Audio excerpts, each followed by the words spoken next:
I'm Indy Nidell, and this is Across the Airwaves, where I read out some of your most interesting, informative, entertaining, or even controversial comments to bring them to a wider audience. Today's episode is dedicated, though, to our recent announcement video about how we will cover D-Day in 2023.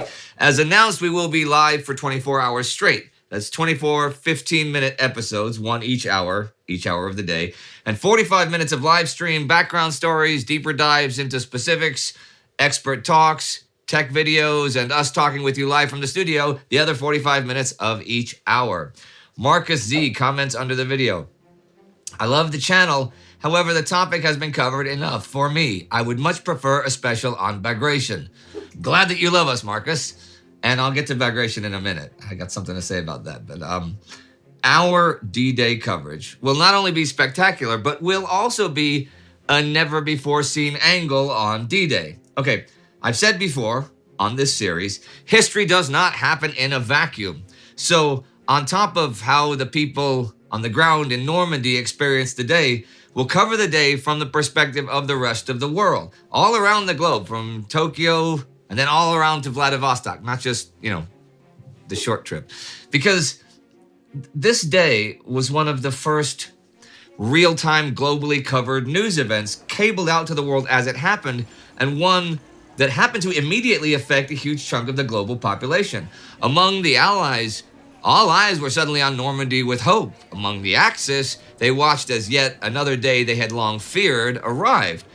There are, of course, many such days when the world shook in these toiling, sweaty, bloody years. See what I did there? And many, many events of the war came together to create its outcome. But there were few moments when so much was hanging in the balance for everyone in just a few hours. Joseph Stalin had waited for 3 years, constantly pressing his allies to open a Western front. And if the D-Day invasion succeeded, the Red Army could launch their impending gargantuan offensive, knowing they'll likely suffer smaller losses in personnel and advance more quickly.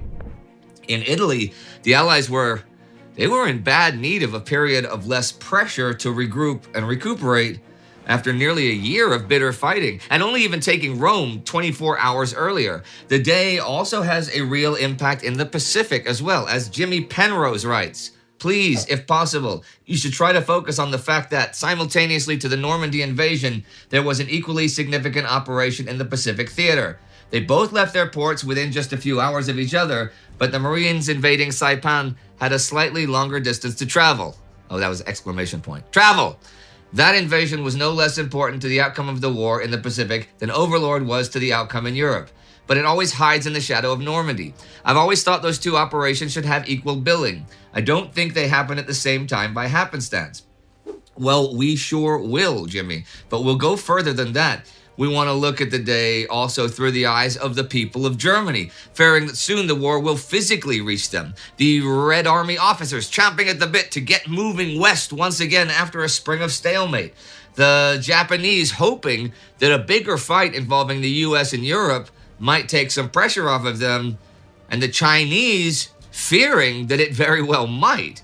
The resistance and partisan fighters across occupied Europe listening in on their radio sets, anticipating that they may soon be at the very front lines of the war. But why D-Day? What about all of the other major events? Or as Mark Poole writes, why not do this about Kursk instead? The Eastern Front is where the Wehrmacht was actually defeated. This is just to appeal to Westerners, me, so they give you more money. Well, Mark, spoilers, thanks.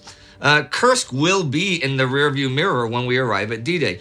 But you can bet that our coverage, not just of Kursk, but the entire Soviet 43-44 offensives will be massive.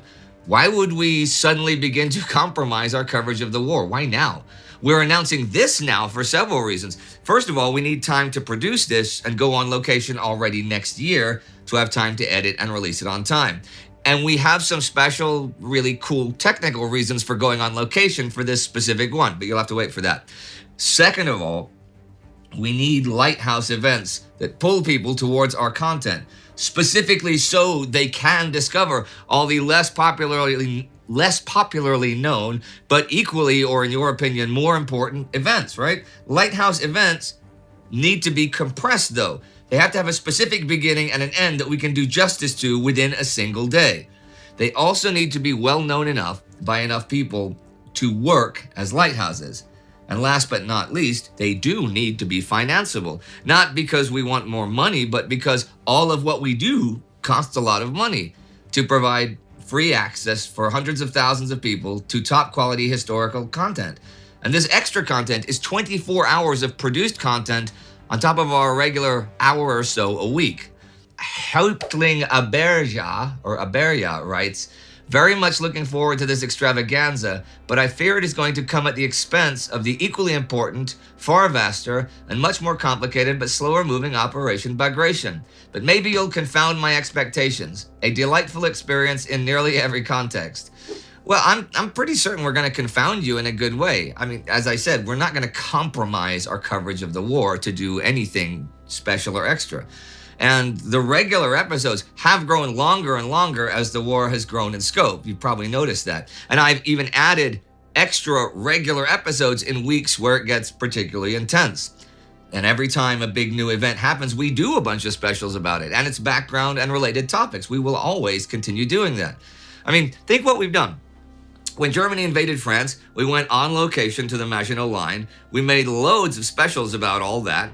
We wanted to send Sparty to Poland, Ukraine, and Lithuania to follow the advance of the initial invasion of Barbarossa and the waves of crimes against humanity that followed on both sides day by day in real time, but then Corona happened, so we couldn't do that. We still ended up covering the initial invasion for a total of 490 minutes, 5 regular episodes and 10 extra episodes, and that's more than 8 hours, making it one of the most detailed documentaries on Barbarossa ever made. And that's not even counting all the rest of the typhoon and everything else that happened the rest of the year. But Bagration is almost 2 years away, right? We have not decided how it will be done, but our coverage of it will, rest assured, be massive. So yes, to make sure that coverage and all of our coverage continues to get even better and more spectacular, join us in the effort to make D-Day an event that magnifies the entire struggle of World War II and creates an event where we can all get together for 24 hours and experience history as it truly deserves. The full story, no punches pulled, in real time, interconnected and not isolated in a dry and essentially meaningless historical vacuum. Join us in the Time Ghost Army at patreon.com and timeghost.tv, or pledging to the budget on PayPal at paypal@timeghost.tv, or by really making a mark and creating a virtual memorial for a unit, an individual, or group of people in one of the 24 D-Day hourly episodes. How to do that is explained in the pinned comment. But whatever else happens, all the way to D-Day, I will be with you every week for 623 days, you can count, covering the war, and then beyond that, for as long as this crazy war lasts. See you next time.